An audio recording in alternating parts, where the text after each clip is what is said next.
I feel like, by the way, when we get to this kind of level of quality with the game where it's at right now, it is barely but a hint available for these teams, or at least for these players, or just anyone, to know the fact that this is probably going to be one of the final iterations we do see of SUPERVIVE before we actually launch into the grander scheme of the game, which is kind of crazy because once you put it out there, it gets pretty intense. Absolutely. Well, you'll notice already, apart from the clouds currently obscuring our vision, we have a brand new Spectate client here, and you can see all of the teams with all of their colors, so no longer do we have to guess, we can see, and we've got all of our lovely new overlays down the bottom as well. Shout out to the SUPERVIVE team, to the guys at Theorycraft. They've done an incredible job, really just lifting up the package overall for everybody. Seems like we're already down to 8 teams though, or I'm guessing that it's because 2 teams haven't dropped yet. Cross Country Storm, by the way, Zephyr, as if it wasn't hard enough for the teams. And it's a struggle, too, because when we talk about the general macro where this storm ends up here, we talk about the high preference of some of those central POIs, or even further, like we were mentioning with things like stacks. While there is quick rotations available, the struggles of making that wider swing to those stronger POIs is going to potentially incur some mid-game action if these teams potentially find their way towards each other.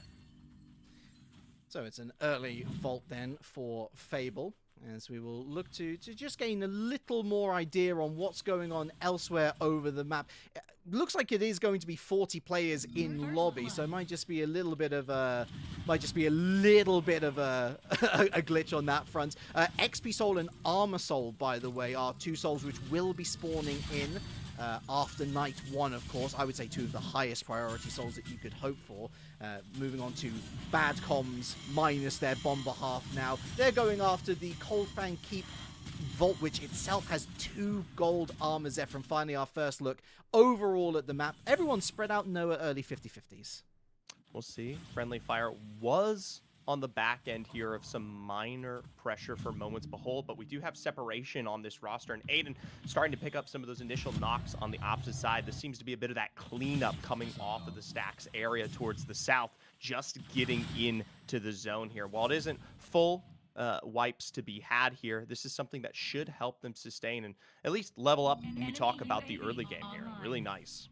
Yes, they've already had. So I'm guessing whoever Friendly Fire did come into contact with didn't have a good time, did they? I mean, they're going to have to be aiming for a Revive Tower lickety split. But actually, another element which I want to talk to while it's still early game, Zephyr, is that nukes have been buffed as well. These nukes can now destroy Revive Towers.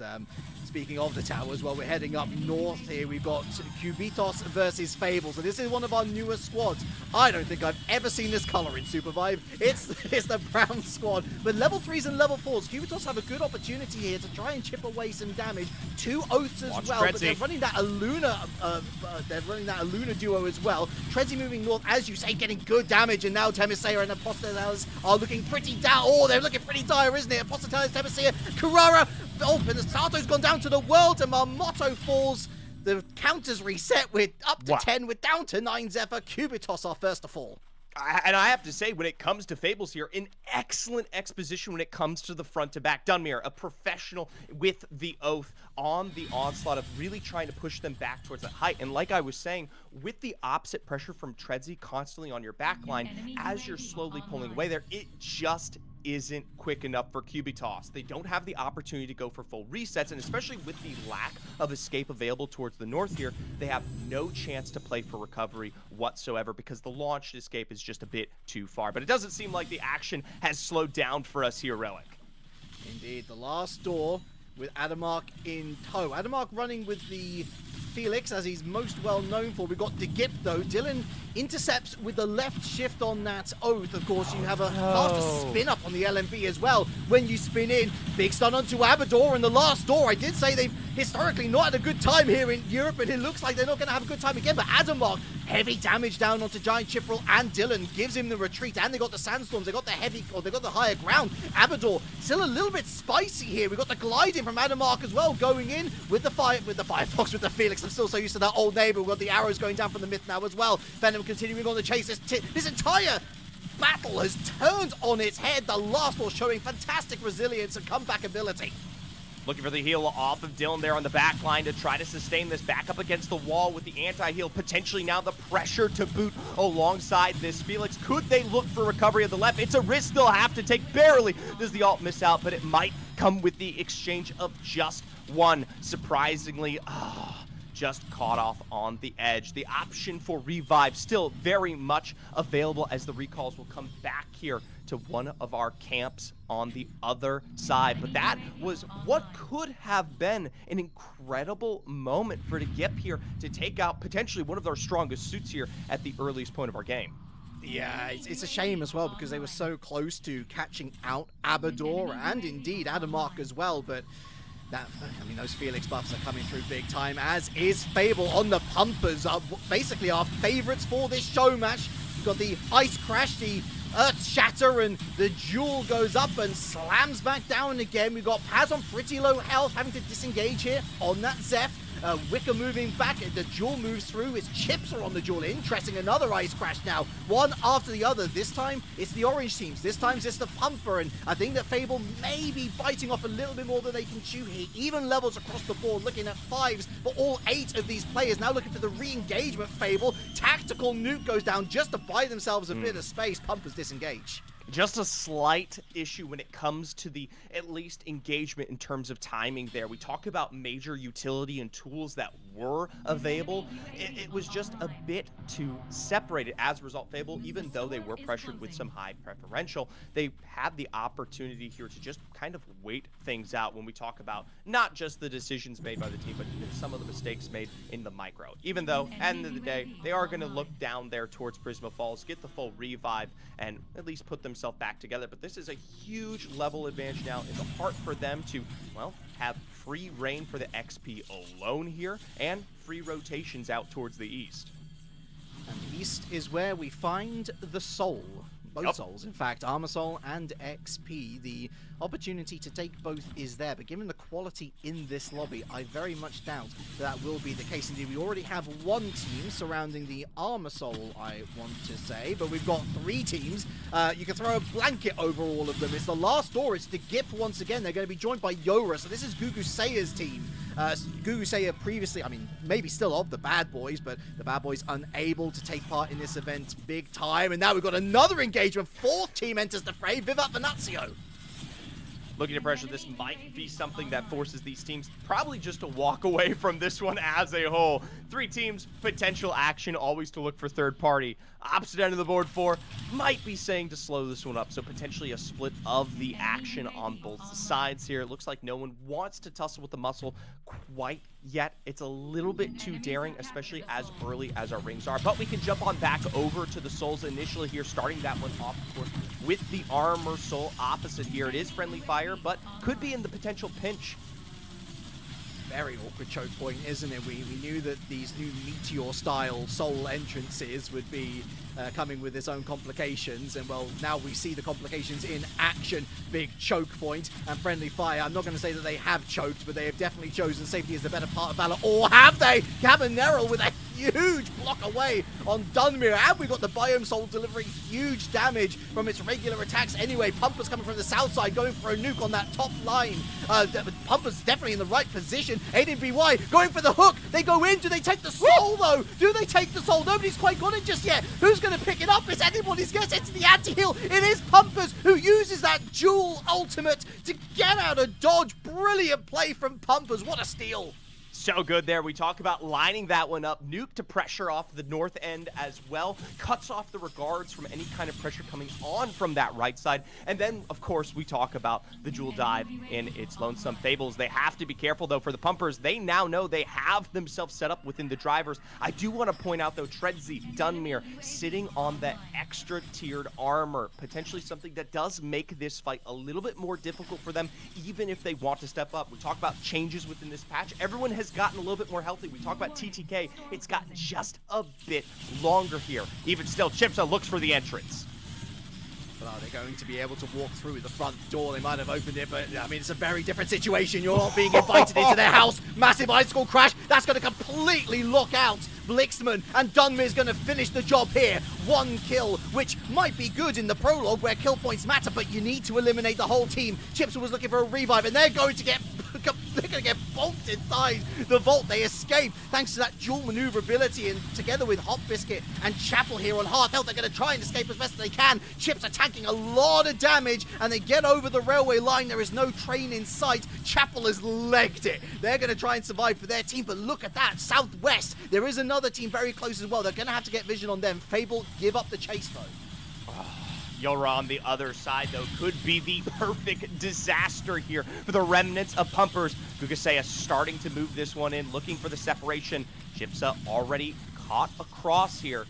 Maybe with that information, they could look for the full send. And yes, they do start to direct this towards the south. If they could take advantage with the close on the gap here, might be enough to send them, but slowing the pace of things.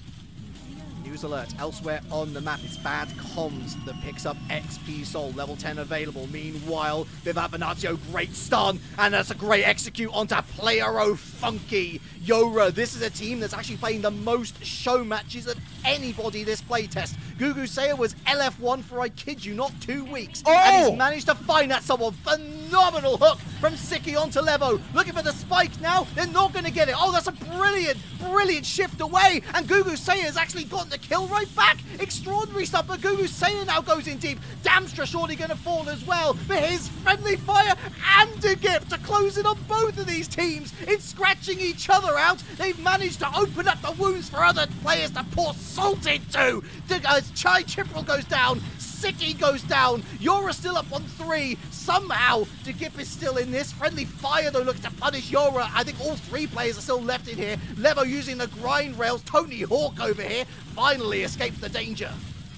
It's not for long here when it comes down to it. Reliq, though, the separation is straight into Bumpers on the other side. We talk about this team remaining from the southeast, just waiting for their moment to strike. Pressured it out, looking for revives. They're able to pick up 2 free knocks at the cost of the length of that fight. Meanwhile, we see the cleanup for Yora on the other side. Finally, it is bad comms joining us on the other end. Pumpers are looking potentially for engage here, but with the grounding on the other side, do look to slow this one out. They've made great decisions on the disengage, especially when it comes into regards of the location of so many of these other teams. They never put all their eggs in one basket, and now seeing that they have potentially advantage to play, and Cannon maybe a bit loose there, bouncing on back.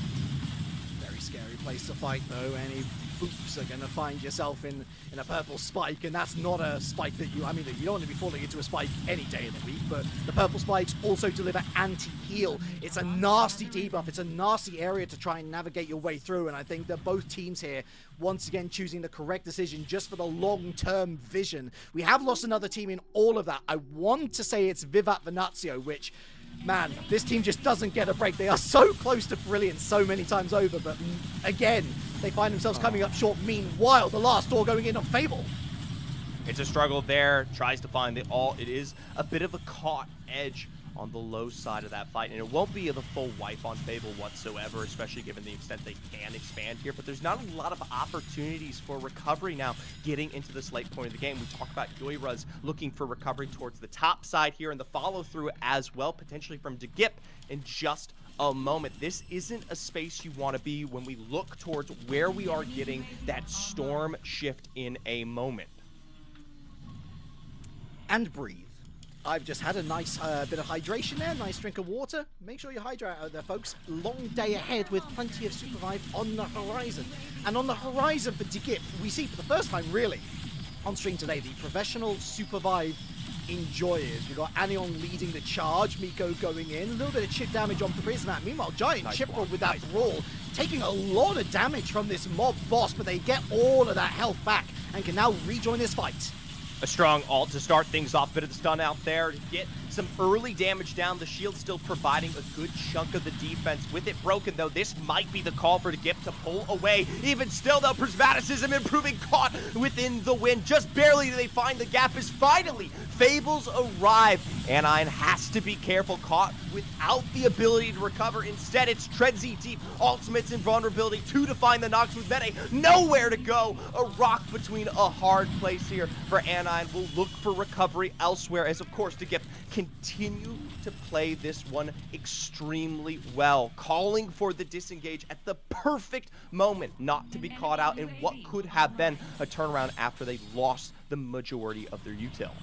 Yeah, but Chipball knew exactly where Anion was going, and Anion is continuing to leg it. And they got most wanted fortuitous, or was that the grand plan all along? Well, this ring, as much as I can say that it's heading towards the docks, it's cross-country storm. It can head anywhere else. And we've got a mid-storm tussle here between the green teams of the Last Door, and sorry, my apologies, Friendly Fire and Fable. The Last Door nowhere to be seen at the moment, going for the heal. And they managed to get a heal in the storm. Impressive indeed. Can they get out of there, Treadsy? No, they do get knocked down again. And my goodness, Dunmere almost met the same fate. They're going to get that revive off once again, but look at Aiden on the chase. Oh, can they round the corners quickly enough? No, they won't, because Treadsy's back, low armor, and here's Lance and Cavanero as well. They're going to have to disengage Fable, but can they go anywhere, Zephyr? They've got expansion at the right, and of course, with that hook down, it gives you a little bit more credence towards your safety. Most wanted available over here on the right, of course, to pick that one up potentially now. 2 minutes on the board, on the clock for Fables to potentially find themselves back in the action. Other side, though, starting to see the move in forward here. It is to get on the north side. Mower with leading action. That's extremely strong, improving out of the picture immediately. Myth on myth violence. Dylan somehow surviving. I mean, this is a hell of a long time for this Oath to stay up, but eventually they do fall, as does Prismaticism, as does Chiproll. To get down to their last player, it's Improving, who was revived in and amongst all that, huddling together, and that is their last lifeline. They'll be happy that they did. Improving, though. We talk about available options for the survival here. Nothing regarding Last Wanted. When we take a look at that further zone, there is no recovery available. Instead, looking to potentially capitalize off of Treadsy on the other side, getting hot into the action, grounded on the other end here, blast away straight into the hands of Rise Team from Professional SUPERVIVE Enjoyers. It's a bit of a split on the fight, but it's a good one at that. Separation now with Sinoid and Tomkick left alone. They're going to try to play for recovery with the rest of the roster, and surprisingly, Tomkick is allowed to sail away here in recovery. Can Sinoid get out, blasted away straight into the heat of our new storm? Surprisingly, Reliq, no one goes down there. Oh, I spoke too soon! No! No way! Oh, feels bad for Lance, who goes down. 5 teams left to get falling in all of that as well. Bads, Comms, and Pumpers. The Last Door make top 5. Fable make top 5. That was one of our teams to look out for. A team that could pop off despite, relatively speaking, poor prologue performances. This is more like it. But Dunmere, how much longer can they survive? That shield has been absolutely eviscerated. But because of the speed boost on the grind rails, and they've got stealth options as well, Pumpers might not be able to catch them out there, ratting it from here. End of the day, you hit the sick grind for a bit longer there. How long you'll be able to hold on, it's just going to be the corner play for Dunmere. Even still, though, we talk about the Last Door here. Pro, SUPERVIVE Enjoyers, and of course Pumpers, now all starting to share a similar area. It is going to be the Camp Steel, Anine, and we talked about earlier, remember, this was the roster that was let down to just one player remaining, looking for revive after a fight gone wrong. Now, potentially in the driver's seat. Tomkick, I don't... Yeah, I mean, if you want to play for 4th, that's the idea. See if you can take out once more. Dunmere, though, I don't... It's a 1v2 as well. I mean, you might as well. You might as well. I mean, especially if you were to steal away the most wanted, that would be extraordinary. I mean, even Professional SUPERVIVE Enjoyers. First of all, fantastic job getting to the top 5. I think that surprised a couple of people, but they're also down to 3. They themselves are not at full strength. The only full strength squads are the Last Door and Pumpers, and Dunmere has gone for it. They've gone for the YOLO. They've gone for the full send, but they've been sent right back into the storm, into the grind rail. Surely somebody's going to spike them. No, they do find safe ground, but how safe is it really when everybody's going after you? And look at Professional Professional Supervive enjoys. This is the ideal third-party situation. Dumbmere escaped somehow. Meanwhile, Professional Supervive enjoys. They have to go after bad comms because they're so close, bad comms. They're so close, bad comms. Oh, Rise Cream goes down. Oh, my word. Tom Kick's actually going to get this off. It's the perfect opportunity for Tom Kick, hiding amongst the storm to look for heals here. 2 on the board. It's evened out, but they still need just a moment more to get the full Bad Comms roster back into play. Now Meta and Anion, it looks a whole lot worse than what was before, and most notably, above all of that, Dumbmere did survive. And not only that, but they're thriving! Oh, wow, huge kills from Fable! How are all of them back? How are all of them back? Genuine question. Please answer in chat. They've eliminated the last door! What the hell just happened? The survivability has paid off in the end, and Fables, like a tale in time, are potentially writing history here in the books for our EU show match. A nuke down, and we get into now the highlight, the moments of our lulls here and the final embers of our game. So many teams now going to be edging forward for what is the little advantages to come out on top. For Pro SUPERVIVE enjoyers, I can't imagine it'd be them on the 2. Absolutely. I mean, again, the fact that they're top 4 even, that's an extraordinary effort. They should be delighted. Fable should be beaming, though. Are they really that bold, Dumbmere? Man, very close to getting spiked. They've not got much free real estate at all. Pumpers have played this to perfection, but can they close out the job? This will allow PSE a chance to rotate. They're going to go in for the most wanted. They grab the most wanted. And Ion, one of the slinkiest, one of the most notorious survivors in this game, someone who can survive for minutes on end. They've got a jump pad as well. Are they going to be able to use it though? Bad comms go in for the execute, and execute they most certainly do. And Ion, apologies for the caster curse, Met falls in quick succession. Down to our top 3 remaining here. What miracles could be pulled off can't be found once again here. For Fable though, the expansion of the storm as they've set themselves up with some pressure up above here. With the rotation ahead though, this is something that does cut off bad comms from playing behind them. That's actually so good for the pressure that they could potentially now put onto pumpers. Fables, I would be ecstatic to see them not only make the recovery as deep as they did, but now with decision making like this, potentially walk away with victories ahead here. No storm pressure in play, but it still did push, of course, bad comms all the way towards the south.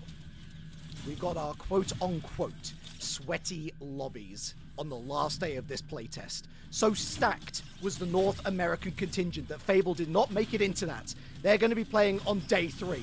And as it stands, it is going to be a slaughterhouse. Fable, super impressive. Got a campfire. It's going to be destroyed immediately. No campfire for you, say the EU teams, of which, by the way, bad comms, level 10s, statistically speaking, have the best look in the lobby. Gold shield, blue shield, all blues basically for pumpers. But look at this, Fable find Tom Kick completely separated as bad comms go in on the pumpers as well. It's a 3-on-3 melee. For Celeste, that's going to be the ult that separates them from the bad comms engagement and actually allows them for the full recovery there. Stunned out, though, it'll be the first to be found as it is Ori caught out here. Chipsa now separated from the pack. Fables needs to deliver, but the finded recovery allows them to get back to the Pumpers roster before they could have become worse for wear. Man, Chapel, this is why they picked him up. What a great support, and especially on Aluna again, it's not often praised by the pros, but they're playing it beautifully. Meanwhile, rotating northward, that's Fable. We've got bad comms with Most Wanted as well, so they're down to 3, but as are Pumpers, oh no, my apologies. Well, I mean, they are kind of down to 3. Blix is still there, waiting for his moment to strike. Wicker, bit of chip damage. Tom Kick looking for that crucial execute that brings all 4 back. The utility used from Fables now forced in the choke above. Do they enable themselves, or at least take some additional time here. It gets a bit difficult, but I will say bad comms being in a three-peat situation here is something that gives pumpers the confidence to pull away from the action and continue forward this rotate. A hook missed deep. Chipsa moving in. A tight spot now for bad comms. Double stun now, and the dashing ultimate from Chipsa. Stunned there. A bit of a blockade from the backside of the Celestin. Look for Fables. They're moving in. Sinoid is opening up Tom Kick's mouth and shoveling in health packs right now. You survive so that we get all 4 back, or goodness help me, but pumpers might need a little bit of help themselves. Chipsa pops of Bean, I think. Tom Kick forced to go back. Fable are desperate to try and take down bad comms. Still they survive. Still they're forced into a tight situation thanks to the nuke. Pumpers go in with Chipsa. Oh, it's an earth shatter. The catch is 4, but Chipsa gets a KO. The Miz fallen. And watch out for bad comms. This is looking a lot better for them. It's a launch 4 from Trenzy to give the pressure with the Celeste to push this fight away, and in result they find Chipsa, and for bad comms with 4 now back on the board, they send themselves forward to potentially clean, but watch Blitzman on the other side pressuring, putting damage down. It's up to Trenzy, and Trenzy load to hold this as bad comms are pressured in. Wicca down. This isn't even their full roster, but they're thriving. They're living bad comms. Ori and Sinoid putting in all-timer performances as things stand. Blixman, by the way, has Armor Soul, as if he wasn't high priority enough as an individual player on this map. There is a most wanted, but it's look at bad comms. You're not getting in, they say. The bruisers to try and bloody Blix Topes. I can't believe Blixman is even daring to step into the lion's den there. It's now stuck between Fables and both. It can only be moments. The ult expended here to try to pressure things out. Instead, on the other side, Fable looking for the collapse on the opposite. Doesn't find the damage necessary. Bad comms doesn't really know where to look. I mean, look, it's just one person on Pumpers, but they gotta focus on Fable. Fable are the big threat here, but they're forced to move back. Blixman poking away and skipping away from Tom Kick's hook as well. Absolute pest, complete nuisance, and bad comms #1 enemy right now, but they can't get to them. But look at all in that engage there for Fable, lost 1 as well. So they're down to 3, Pumpers down to 1. It's bad comms, but they have to play this right.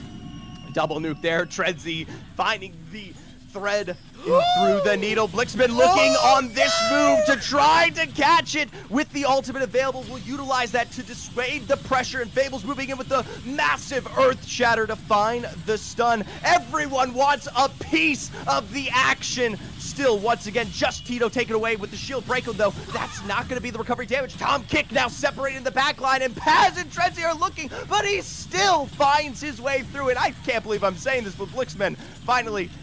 nope, not caught out.